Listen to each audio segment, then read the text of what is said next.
Magaalada Mwingi oo u dhaxaysa Garissa iyo Nairobi ayaa waxaa maanta ka dhacay falal dhac iyo burbur oo lagu beegsaday dukaamo ay leeyihiin ganacsato Soomaaliyeed. Dukaamada ayaa la jabsaday kuwaas oo isugu jiray kuwa dharka lagu iibiyo, mini markets iyo ganacsiyo kale oo kala duwan, iyadoo hantidii taallay guud ahaanba la boobay. Dadku dibadbaxayay magaalada Mwingi ayaana maanta u dhaqaaqay goobihii ay ku yaaleen dukaamada ay leeyihiin ganacsatada Soomaaliyeed, waxayna qaateen dhammaan alaabo kala duwanaa oo halkaasi yaalay, taasi oo ganacsatada u horseeday khasaaro culus. Kuwani waa qaar ka mid ah dukaamadii maanta la jabsaday oo imika haawanaya. Dhanka kale, wadada muhiimka ah ee isku xirta Garissa iyo Nairobi, gaar ahaan Mwingi, ayaa maanta xiran maalintii labaad.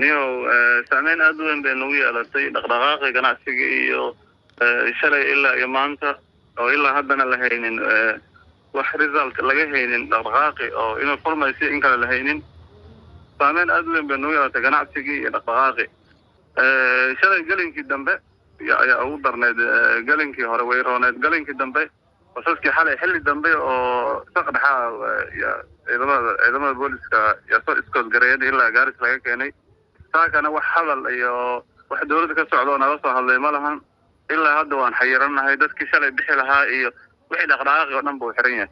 shalay galinkii dambe ayaa baabuur ku xayirmeen tuulo la yiraahdo Nguni oo u dhow midii qalalaasaha ka socday. xero boolis oo meesha ku yaalay oo dadkii lagu magangeliyay. xalay saqdi dhexe baa marka ciidamada military iyo booliisku u jira ee dadkii soo kaxeeyay ilaa gaariskana. maanta wax socod ma jiro, magaalada waa wixii baabuur oo bixi kara ma lahayo. wallahi hadda dawladdu baan ka warsugaynaa wada hadal labada qowmiyadood madaxdooda baa wada hadlayaan oo dawladda ah iyo siyaasiyiintii. marka kadib wixii ka soo baxo baaqo baan sugaynaa. way jiraan wadada Mombasa jirta oo laakiin waa masaafo dheer. xaggan kale takore siyadona waa laga geli karaa, laakiin masaafada aad u dheer midan baa ugu fududayd maadaama qallaasi hadii xagga kale korana waa laga cabsi qabaayo. tan Mombasa baa ugu dhow hadda wax oo la mari karo, inkastoo hadee nin walba meel uu ka baxaa. Garissa Mwingi dadkii yaqaan masaafaha dheer aad buu u dheeraan.